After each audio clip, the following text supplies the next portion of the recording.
All right. Well, welcome back to Couples in Focus.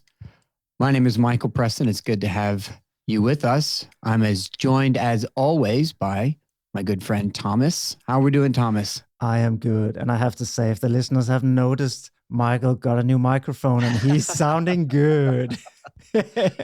Yeah, we had some technical difficulties that were solved by replacing my mic. And if you listened to the last episode, I'm very sorry. I did that with AirPods. I didn't have a new mic yet, but we wanted to keep rolling. And now I've got my mic. And so we're good. We're good now. There we go. So this should be nicer on the ears. And yeah, what are we talking about today? Yeah. So today we're going to continue our conversation somewhat around the world of our sexual conversation we've been having so far. So we'll be touching into the world of recovering from a sexual injury, a sexual affair, because we get that question a lot, right? And it shows up in our office a lot. And so we're going to be discussing that today, but we're also going to be expanding that conversation into a more generalized look at injuries in a relationship, right? And how we as clinicians look at injuries, how we define what an injury is, and then also what is the process of recovery. So if you are suffering right now, if you're going through an injury in your relationship, hopefully throughout this episode, you will be able to find some kind of answer around what does it take to recover this relationship. Yes. Right? That's a big question people ask us all the time. Is it even possible? And we'll cover all that in today's episode. That's right. And I also just want to say to some people out there who might think injury, what is he talking about? That we are talking about emotional injuries, not physical injuries, like a broken arm. We are talking. That's great. And I just for some people might not, right? This is terminology we use. Absolutely right. That we are talking about emotional injuries of times of places where there have been distress, where you felt let down, your trust has been broken, etc., where you felt very hurt or felt alone in moments of distress, things like that. So that's kind of what we use the term injuries for. Just wanted to clarify that. No, that's really good. That's really good. All right. Well, shall we jump right in?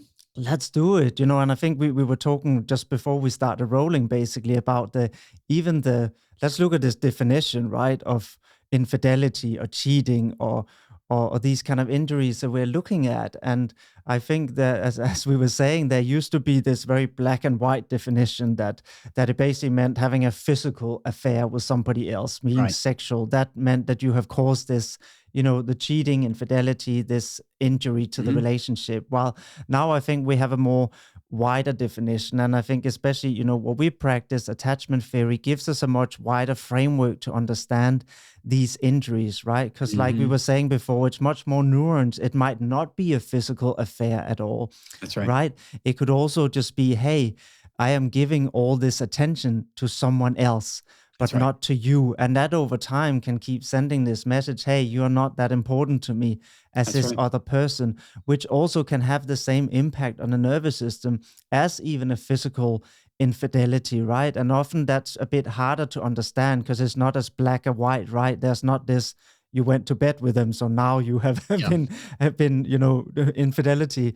So therefore, it's a bit more nuanced and can be harder to spot, right? And it can go on for longer periods of time without you even knowing maybe that you're causing infidelity. Normally with the physical, we know if we're doing that we are causing an injury. Yeah. But I feel often with the other side that I'm talking about here, the person who might be causing the injury is not even aware that they are causing the injury, right? And they don't necessarily know why their partner is getting so distressed or so upset. And they might even find it's unfair, right? And say, hey, I'm just spending a lot of time with whatever my female friend. Why is that? Are you insecure? What's the problem here? Yeah. It's easy then to feel like I can toss it back on my partner as being insecure, right? And so we'll say this too.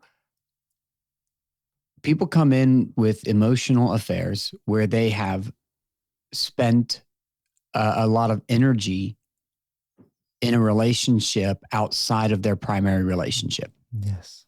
Right. And when that does happen, I will say couples do come in and they'll say, I know it didn't become sexual, as that's like the next thing, right? But it doesn't change how, like, it hurts. It hurts deeply, and it inflicts a major wound on the relationship. Yes.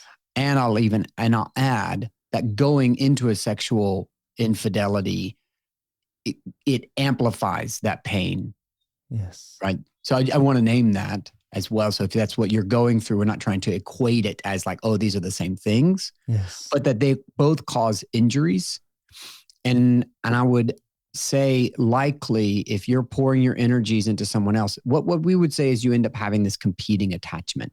Yes. Right. There is someone else outside of the main relationship that is now competing for your attention and your time and your energy. Yes. And it can create a really tenuous and potentially dangerous situation for the relationship itself. Yes, absolutely. Right? And I really want to say, because as you said before, often it's pushed back as this, or you are insecure or whatever it is. Yeah. And actually, I want to say, no, that's not necessarily the case. Right. Because we have a very wise biological systems that is aware that all of us have a very limited amount of time and energy and resources that we can give. So if they are seeing that you're giving a lot of that time and resource to somewhere else, it's actually very natural for their nervous system to have a response because it intuitively know that means that there are lots less for me. And if you're already coming from a relationship dynamic where there was a lack of attention, of time and effort into each other, that's going to probably hurt even more, right? And rattle the nervous system even more as it's now seeing, but what I'm not getting and what I'm craving is being given to someone else, right? That's right. And the challenge of this is while the physical infidelity is quite straightforward to communicate. It's like, you did this, it's wrong. And the other person normally can kind of see, okay, it was probably in many instances that was not the right thing to do. This is much harder. So it's much more likely that the person who's been hurt is going to come, be frustrated or maybe critical, and then be invalidated, right? So there's likely not going to be this, oh, I've done something wrong, as there might be in a clear physical sense of cheating, right? There might be more dismissing of this need and saying, oh, you're being hysterical, or why are you always making such a fuss, meaning that the person who is distressed is feeling now also invalidated in their distress, meaning it feels even more alone, right? And they might even start doubting when they get this message. And I know on social media, it's very popular on Instagram and these platforms to say, oh, if somebody have these responses, it's because they're insecure. And I think what we are saying, no, it might just be they're having a natural, healthy response to saying, hey, there's some risk happening here that doesn't feel safe. And I think that so I want to name what happens is when these things start, the meaning that's made by the partner is the part that doesn't often get organized and understood, right? Yes. So the meaning that we can make around these things, these moments, right, can be, I'm losing my partner, right? It's like watching them slowly drift away, right? I'm watching my partner give parts of them away, parts that I've been asking for, right? But likely our conversational cycle, our dance of our relationship hasn't let them come fully forward in our relationship. And that's what often opens up people to doing things like this. Yes. Right. But we can't talk about it. We can't name it. Right. Yes. And so I want to, for everyone listening, when I use the word injury, I want to define that really clearly. That when a couple comes in and talks about an injury, I'm very specifically talking about not about the dance or the cycle that we've been talking about, but a particular moment in the relationship. Oftentimes it's around the discovery of an affair. That's usually the most common injury that shows up in the office. Yes. And in the moment an affair is discovered, it drastically changes how they see their partner. And there's a sense of betrayal. And the person who they thought their partner was is no longer that person. Mm-hmm. So it's big. It's a big shift. Yes. And so when we say injury, that's what we're talking about. When we say cycle, we're talking about a pattern that happens repetitively over and over. And that they're awful. And they can kind of create kind of like, I don't know if you grew up like this, Thomas. I grew up with a lot of siblings and a bunch of boys in the house. And so do you know what getting frogged is? No, what does that mean? No, okay, that's yeah. So it's kind of like when you make a fist and you take your knuckle and you punch someone, but you keep doing it in the same spot over and over and over and over and over and over and over until you get like a bruise. And then it's like, ow, that really hurts. And we used to play this game in school where we would do this and we would hit each other, but the loser would be the first person to yell. Like we would just keep going until someone would go, ow, and then they would be out of the game. Yes. But it's not like we would hit each other hard. It's just over and over in the same spot. And that's more like what a cycle will do. It goes over and over and over until it creates a bruise. Yes. That anytime we come near it or touch it, it just sends it right off. When we're talking about an injury, we are literally talking about, hey, here's a moment. And it doesn't have to be an affair. There's lots of injuries that can happen. Most primarily are there affairs or they're financial injuries, like suddenly finding out your partner has hundreds of thousands in debt they didn't tell you about, right? Yes. These are injuries. They're outside of the normal cycle, and they drastically change how you see your partner in a particular moment. And we have to find a way to help couples organize that. Yes. And I think there's a few elements also that happen when suddenly it comes up that maybe there's been an affair, whether it's emotionally or physical, right? I think one part is that it suddenly distorts our trust in our own sense of reality, which can really be shaking because the fact is we had a sense of who this person was and to us, how they were in relation to us or what we thought we could count on. And it shakes that whole sense of reality, meaning it's not just doubting the sexual part of our relationship, it's now doubting everything that made us feel safe, right? Yes. So in that moment, it shake our whole perception of, can I trust all the things I have perceived in the last, 10, 20 years I've been with this person. So it now casts all of that into doubt, which is why the person on the receiving end can be so distressed and so shaken up. It's not only about knowing that physically you have been with another person, it's that they now have to doubt everything that they have experienced, right? And that makes a world, not just you and your relationship, but the whole world feel unsafe. Because what can I trust if the person that I put all my trust in and trusted the most, my best friend or best, whatever it is, best girlfriend, whatever, suddenly are not what I thought they were, right? So this is why it can be such a fundamental shock to the nervous system that creates so much instability. And I know often for very avoidant partners, this is hard to understand because for them they're, but I was just physical. I get that it hurt, but it didn't mean anything. But yes, it does. Because if we understand the significance of the, you can say, monogamous contract that we have, the physicality is also a symbol of the trust and safety and the commitment that we have in one another. So when that's suddenly taken away, it's a lot more than, you have been physical with someone else. That's right. It's suddenly that foundation has been ripped away and I didn't see it happen. And how can I now trust my own perception even going forward? So one part is I lose trust in my partner if they have done this to me. But the second part is in that action, I also lost trust in my own perception. That's right. Can I trust what I see and what I believe? And that makes a world pretty terrifying. It flips the world upside down, right? And this is the part that we have to help couples get to. So let's pause on that because that's so important. And I want to get to there in just a second. But that's not where couples show up, right? That's not where couples see their struggle, right? That's where we want to help couples begin to name that place. But I'm curious, as you see it, as what shows up in your office, and I'll see if it matches mine, but I'm pretty sure it does. How do we normally see couples when they're bleeding out, right? They've shown up on the scene. This is kind of how I describe this situation to couples, right? It's like there's been a car wreck. I show up on the scene and the first thing I have to do is triage. Yes. Right. And so I've got to start looking at the most injured person in the room. Yes. Sure, both people are bruised up, but one of them is bleeding out. Yes. Right. So that's kind of where they show up, and I've got to do some focus here. But when they come to our office, what do you normally see happening between the two of them as they try to navigate this massively painful thing that's happened in their relationship? Well, I normally see, I say, an escalation of the normal anxious avoidance cycle that we might have Hmm. described before, but in a much more intense way than it would normally Yeah. be. So, what tend to happen when they come is that the person who has obviously been exposed to this, they're in a lot of distress. And they're Yes. trying to get the other person to understand. And sometimes it could have been that they come 2 years after this happened, or I Oh just yeah. had a couple where it's 6 years since it happened, Yep. and they just showed up, right? And it's literally six.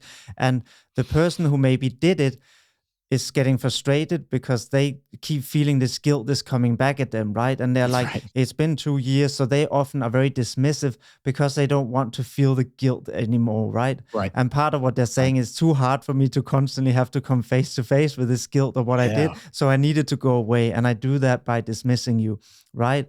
And that becomes more and more where they might even become irritated and say, Yep. why are you bringing this up again? We already discussed this. I Right. apologize to you 100 times. I've already Right. said to you, I haven't done anything. I allowed you to look at my phone. Why is this still an issue? I was just out Right. with my friends. So they Yeah. very much dismiss what's happened, right? Yeah. And the other person is getting more and more distressed that they can't get out and can't get this person to understand that, yes, they have apologized, but it doesn't take away that their whole sense of self, the relationship, their world, their own perception was literally shattered with a sledgehammer. Yeah. Right. And all the pieces are lying everywhere. That's right. And the person who did it came back with one brick and said, oh, I'm sorry, here's a brick that fell off your house, not Yeah. realizing that the whole house is It's smashed. gone. That's It's right. gone and the bricks are everywhere.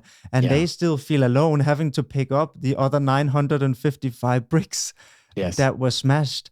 And they're trying to say to their partner, I can't do this alone. I need your help. But the partner, of course, feel guilty and they try to then minimize it. And that's what I see just kind of escalating and Right. escalating until at some point, as the normal cycle, one person will just give up, right? But normally Yeah. at that point, it become, at least in my experience, that's when it becomes very difficult to rescue. Yeah. No, absolutely. It gets really hard at that point to help a couple recover. It's already hard enough Mm-hmm. to help a couple recover, right? It is. But it gets really hard when they get to that place where so what you're naming, right, is there's a normal cycle they have in their relationship. We talk about that all the time, right? The pursuer, Mm-hmm. the withdrawer, that dynamic. But when you add an injury to it, you end up with a more exaggerated version of their cycle, but it's a cycle that particularly begins to organize itself around the injury. Right. So that's at the center of this particular cycle. And that's where people show up all the time. And that's our first step, is to begin to help couples see there is a way in which you're talking about this that is organized around this injury that will never allow this injury to heal. Yes. Right. Because one partner is often incredibly, understandably angry and is coming in hot. Understandably, because there is a true sense of primary anger in what happened, Mm-hmm. right? So when I say primary anger, I mean, generally speaking, we talk about emotions in two camps: primary and secondary. If you want to put different words, like soft and reactive, Yes. right? And so generally speaking, anger can be quite reactive, right? Mm-hmm. But in this case, there is a true violation that calls for primary anger that says, I am so angry Mm-hmm. at how you hurt me. You shattered my heart into a million pieces. And no matter what I do, it will never be put back the same way. Mm-hmm. And that's really the angering piece, right? Yes. I will never not be someone you cheated on. Yes. Right? That is such a real experience, valid experience, and it needs to be named. Yes. But it can't be named when the other side is trying to minimize and deflect and push it away. Or they just trying to say, I'm so sorry, I'm so sorry, I'm so sorry, which we talked about in an earlier episode, how I'm so sorry just doesn't cut it. Yes. And in this kind of moment, even more so, it's not going to cut it. It's not going to heal. Right. Exactly. So our first step is, if you're listening and going, what's happening to us? Can you look at this, right? Can you look at your relationship and say, what are we doing? Right. What does it look like? Am I the injured partner? Right. Yes. Am I coming in with my anger and yelling at my partner or losing it or asking questions about like, oh, how could you and how dare you and what's wrong with you? Because it can get quite nasty. Yes. Right. It can get quite nasty on that side of things. Right. So I want to fair is fair here. Right. I want to make sure that we're handling this honestly. The anger, when it comes in that nastiness, naturally, because you've just been hurt tremendously. Right. It also pushes the partner away and unable to stay close to help heal. Right. And so we've want to encourage you to look at that part like, oh, what are we doing? Because if couples could have a meaningful conversation around this, we really believe that the meaningful conversation could help them heal. Yes. But our job is to say, what is stopping that meaningful conversation? Right. And often it's that dynamic that you're naming, right? The one that's been injured comes in hot and angry. Yes. And that anger says to the other one, there's no way we're going to make it through this. It's just going to get me blasted. I'm not going to be able to manage that. There's no way. Minimize it. Why are we still talking about this? I've already said I'm sorry. What else do you want from me? And oftentimes on the other side, that narrative is, if there's nothing I can do to help my partner heal, then why do we keep going back just to yell at each other?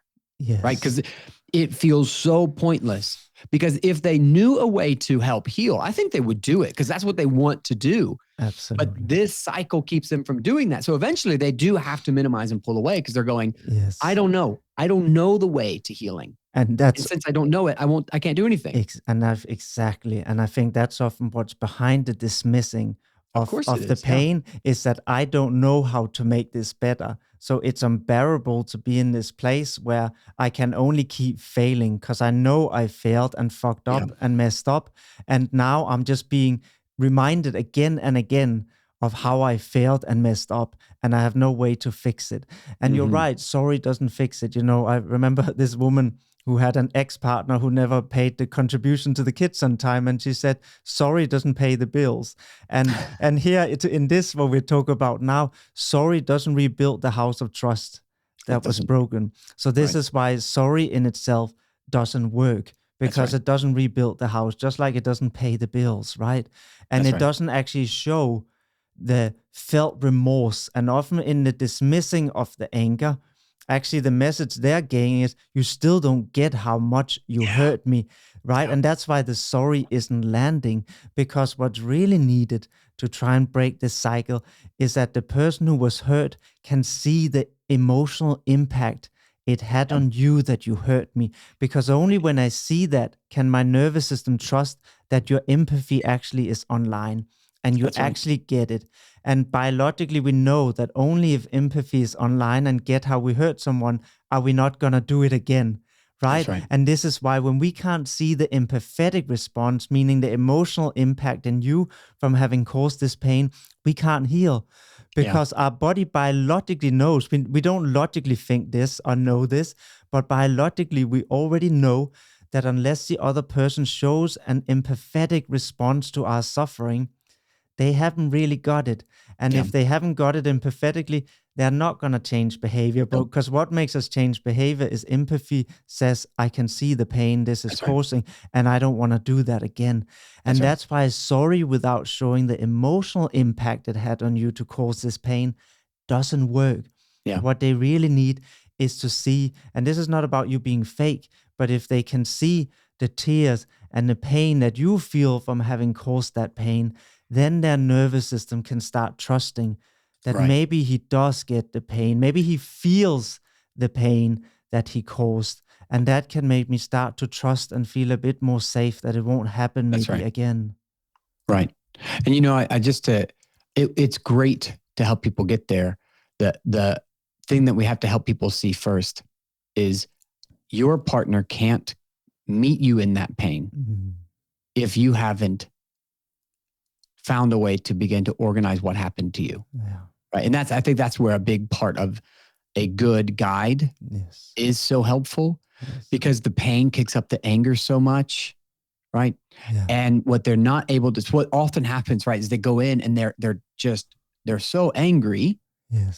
And the partner can't see the pain. Right. So yes, the partner needs to come in and hold that pain. But this is the really, really hard part. And this It is what I is. talk about a lot. If you're the injured partner and you're listening to this today, I want to validate that it's really painful that you're the one that got injured. And in order to begin to heal this thing, you've got to stick your neck out again. Yes. You have to take risk here. You have to do something really vulnerable. And that's really, really hard. And I have this conversation with couples that I work with from the very beginning. And I tell them, you don't have to do that. Right? If you want to walk away, but I need you to know what is necessary to heal. Yes.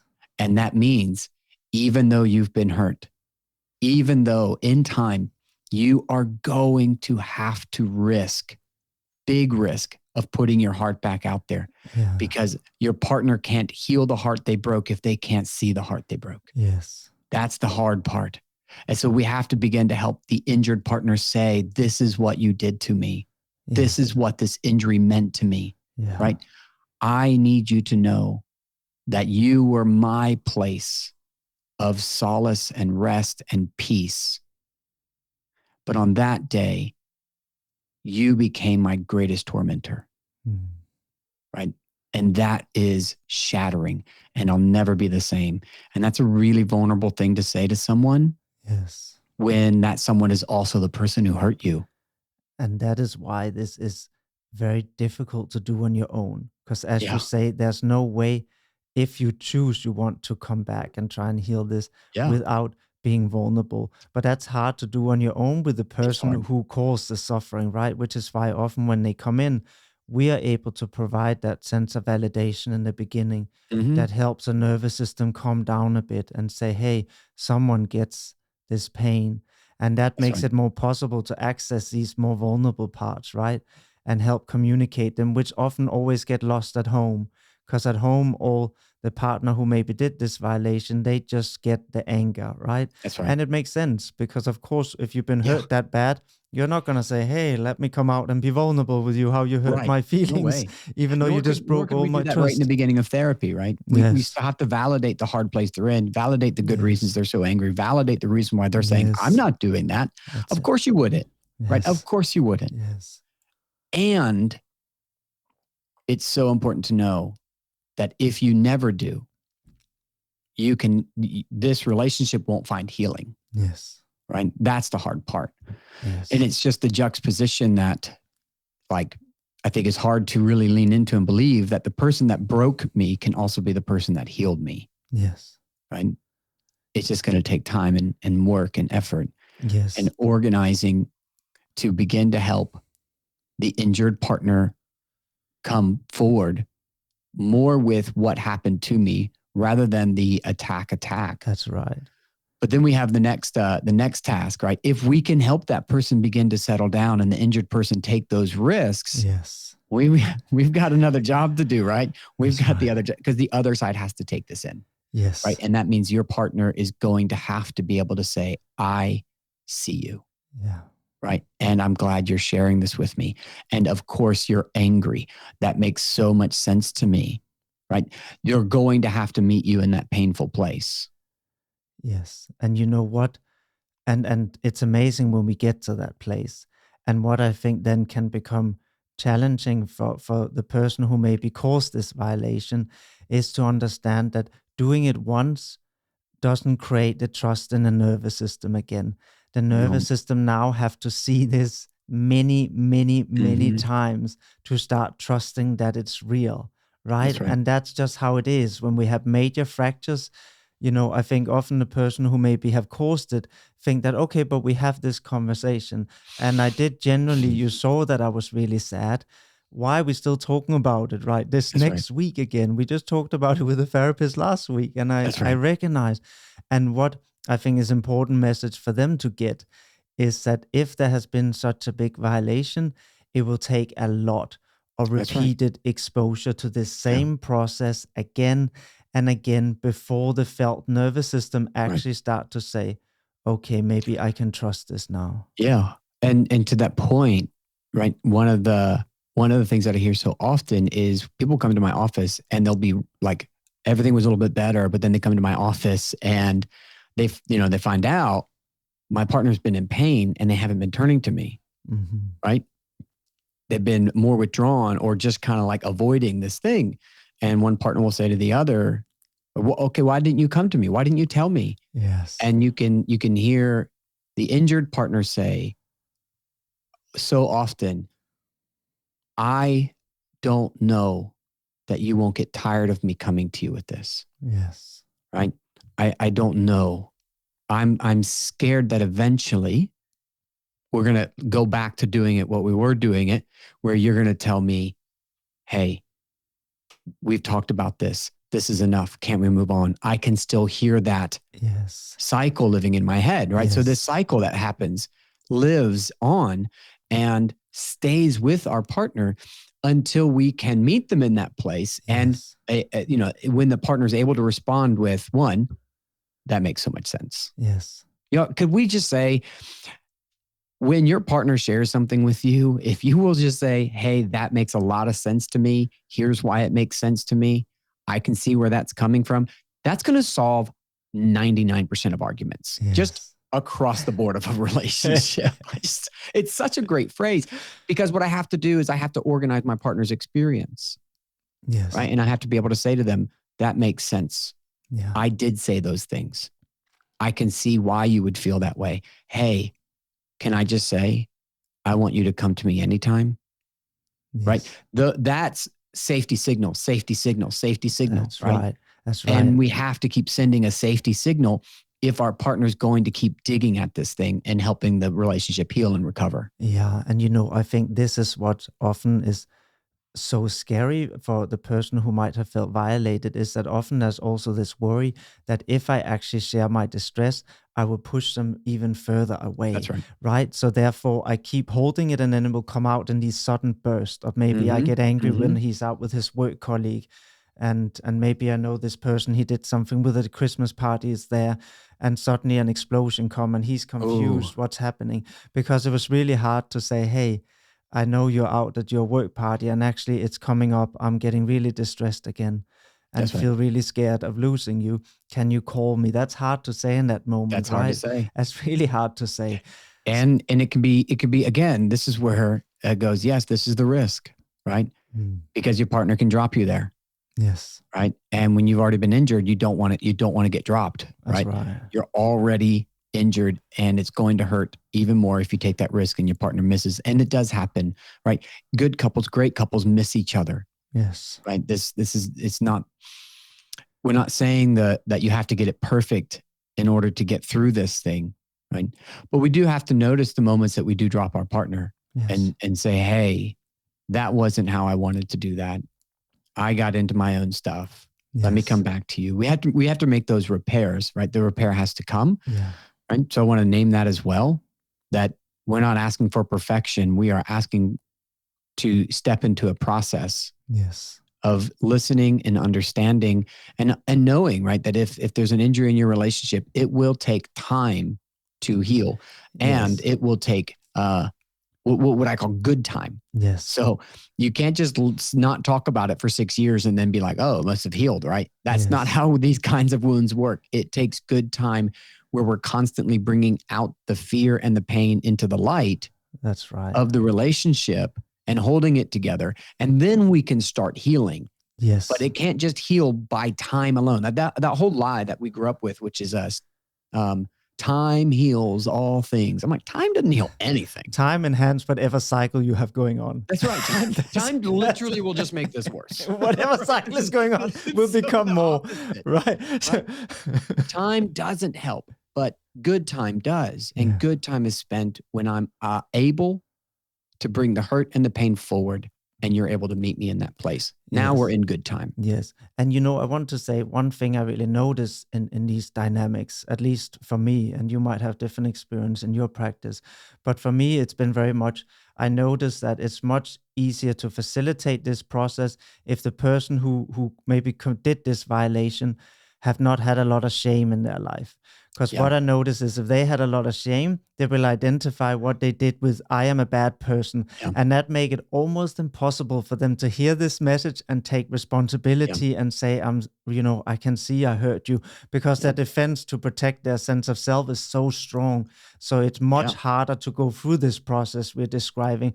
While when people didn't have a lot of shame, they might feel guilty, but they don't feel fundamentally that they did this means something is wrong with them. And that makes it much easier to get them to take responsibility and to say, listen, I see what I did had a horrible impact, right? So what I notice is the process is much harder and take much longer if the person who did the cheating had a lot of shame growing up. That's right. Because it becomes much, much harder to get them to take on this message, because they have a lot more defense towards this idea, because what they hear is something is wrong with me. They don't just hear, I made a big mistake.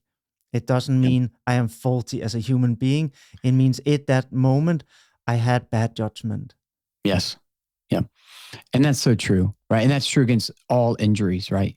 If there's already a lot of shame there, it's not going to help on any injury. Yes. When that person is already stuck in such negative view of self and so prone to going into shame already. Yeah. And then they do something that their body goes, this is shameful, and just lays into them. Yes. So I think that's such an important part of it. I want to take a step forward here.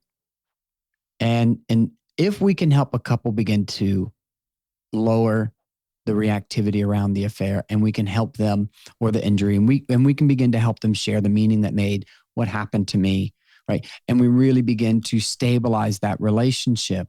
But I want to name one of the things that we have to do and help couples begin to do as part of the back end of therapy is really to begin to observe their relationship. And this is tricky. Because here's the moment where we want to help couples begin to understand how we got here. And this becomes like, we have to be really clear. How we got here is a process that happened together. Yes. Right? When one person steps outside of the relationship, that is a choice one person made, because both people were in the relationship that was terrible or going off track, or we were both withdrawn from each other, but one person went outside the relationship. Yes. Right. So that is a different move. Right. So we have to delineate that like a stark difference. But if we don't help couples understand the story of their relationship that made it vulnerable to an affair, then it's likely that they could find themselves in that same boat again, because they don't understand how we got here. Yes. And so that is an important part we have to help couples with. But oftentimes by the time we get there, we definitely should have helped this couple begin to talk about this injury, name this injury, begin and have healing conversations around it, where they can dive into the pain and they can turn to their partner and say, this is what I need from you. Yes. Right? I need this from you. And once we can help couples do that, yes, then we can start to say, let's go back. That's right. And let's figure out, how did we get here? That's right. And that's so important and delicate. Yes, because what you're saying is, hey, once we dealt with this big attachment injury, then we have to look at the fact that there were circumstances, and this might be hard to look at, that we both played up. And that doesn't mean the person who was cheating on is to blame at all. That's not what we're saying here. Yeah. It's still not, It's still not an acceptable action, right? To break trust in this way. But what we're saying is we still need to look at, there has probably been some things here that fundamentally were wrong with the relationship for a long time. And what is very common in dynamics where this happen, and again, this is not to blame anyone, but there will be relationships where we haven't talked very much openly about issues in our relationship, right? Absolutely. So it has just kind of gone under the radar, or we swept it under the carpet. Yeah. A lot of the issues that happen, and that tend to be a tendency I see in most of the people coming in and having these issues. Therefore, sometimes they even say, I didn't even know we had issue, right? Or whatever it might come up. And we have to go back and look at, what was all these things that were not spoken about? What was all this silence that was building up? Because there's a lot of different reasons for why people might go and have an affair with somebody else. Yeah. And it's not necessarily about just the physical need. Actually, in many cases, I would say that is not really the main reason people do it. Yeah, there has often been an emotional disconnect, right? And there has been other elements where people slowly have gravitated away. It could be somebody have felt alone with all the financial responsibility for so long and nobody to share it with. That's And right. suddenly he meets a woman in the bar who wants to listen to him and Yeah. how stressful it is. And Yeah. he suddenly feel this sense of, and that doesn't justify the action. That's not the No. point, but it's to understand what was it that went missing, Right. where you started drifting apart, Right. that then became the motivator for this action to be taken. That's right. The ship was already going down in most cases, right? That's right. And so now we're trying to discover where are the holes, right, that made the ship take on water. And I can remember, Yes. this is a long time ago, but I was working with a couple, and the husband was so he was hesitant even to say anything was wrong, right? Yes. But it was his wife that said, I stopped paying attention to you a long time ago, Yes. right? And you would come to me with these ideas, and I wouldn't listen. Yes. And I would just say, nope, don't do that. You can't do that. You can't do that. And I just stopped exploring with you. Yes. Right? Because this guy was always like coming up with new business ideas, like, oh, what about this? Or we could do this. Very few of them ever became anything, Yes. right? But it was his process of dreaming that she left. Yes. Like she just said, no, I'm done, right? Yes. And there's lots of good reasons for that as well. But what he did find was someone who was interested in what he was dreaming about. Yes. And when he found someone who was interested in what he was dreaming about, it was intoxicating. Yes, of course. Right? And she was able to say, I see it. Mm-hmm. I gave up on listening to your dreams. Yeah. And it must have felt like I gave up on you. Yes. Right. And so that becomes a window for understanding how this relationship began to deteriorate and make it vulnerable to an affair. And that is an important part that we got to hold together.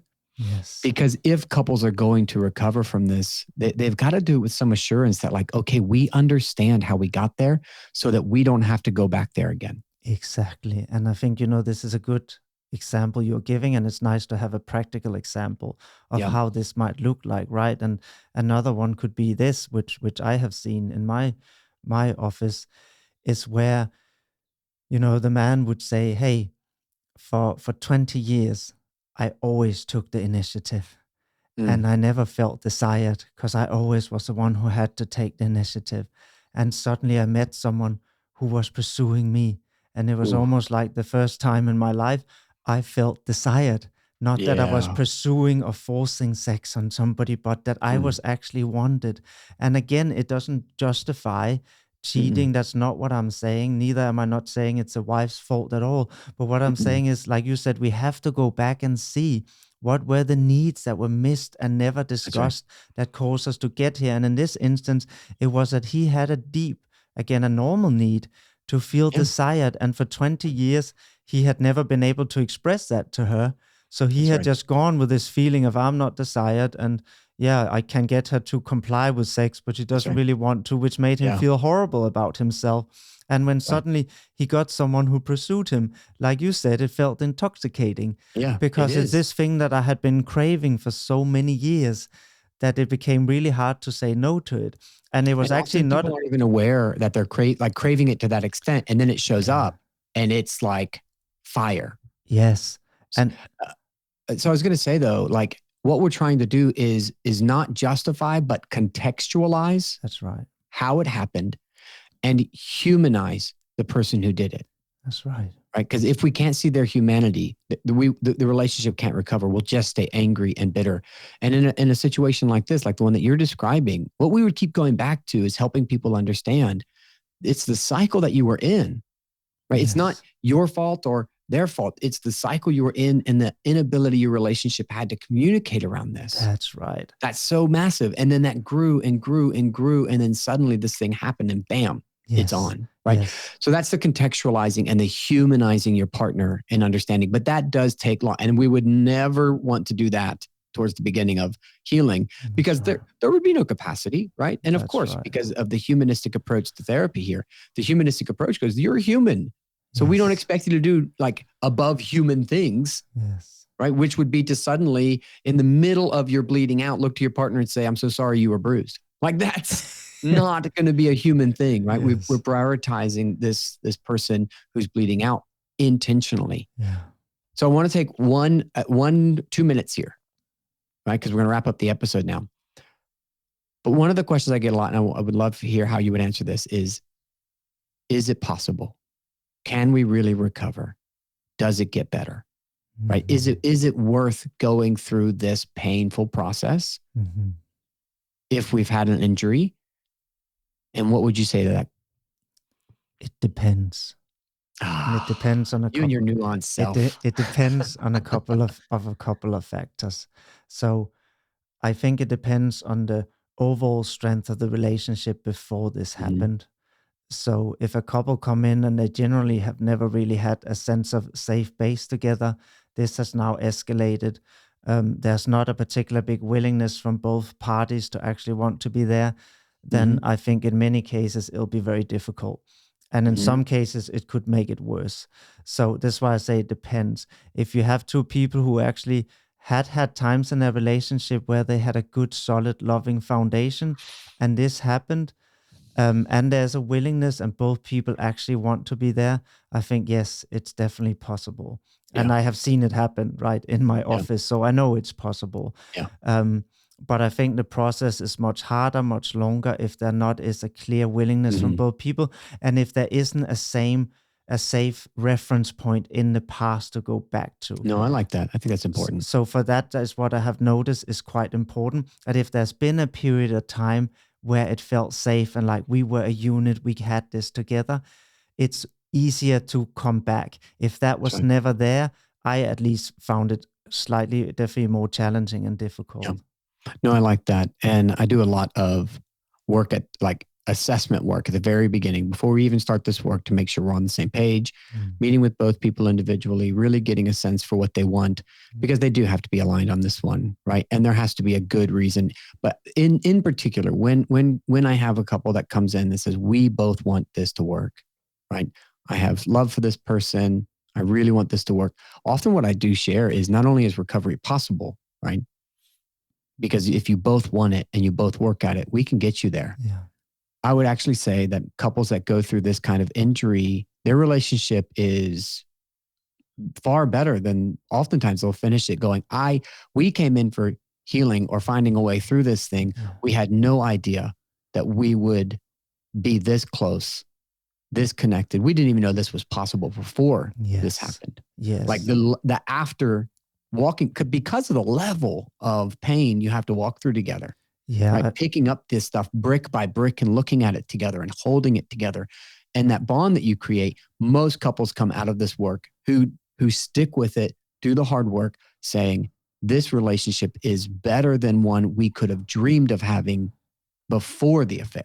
Yes. We didn't know this was possible. Yeah, and I think that's spot on. And I think part of the reason is what we mentioned for that is once you heal that wound that happened, we can actually go back and look at what were the patterns that weren't working before. And when we can do that, of course, we're going to end up probably with a much more functional relationship that's much more honest, where they're much more able to respond to each other, right?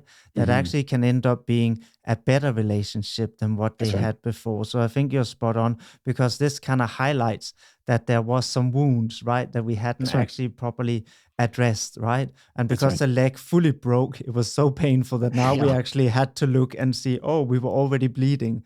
Yeah. And that means if we then put it back together, we can actually put it back together fully. So it's fully restored, right? And we don't have all these cuts. So in that way, I think you're right, that if people have the willingness and the capacity here, then they could end up with a better relationship afterwards. That's right. So if that's you today, if you're sitting there going, should we do this?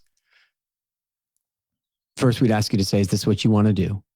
Right? Knowing that the work is hard, knowing that it's going to require a lot of you and your partner, and the road won't be easy and the road won't be short. But if it's both what you want, I think we would both say the road would be worth it. Yeah. Right. And so if that's where you are today, one, we just want to say, we're sorry. We're sorry this is happening in your world and it's been shattered. But in this situation, finding good help is really important, and finding someone who can help hold what's happened in your relationship, what's happened in your world, and turn it upside down. That's going to be really helpful. And so on these occasions, we would say seek someone, seek help. And if that's what you and your partner want to do, more power to you. We absolutely believe that it can be not only healed, but better than you ever imagined. And we hope that's really encouraging. And we hope that kind of hearing a little bit about how this process works lets you know that, a good therapist is going to have a map, right? And it has a process and knows what needs to come first and knows how to walk through these with people in order to find the best way to help you heal. That's right. All right. Yeah, that's a good way to end. I think so. That's where we'll wrap it up today. Yeah. All right, Thomas, we'll see you at the next one.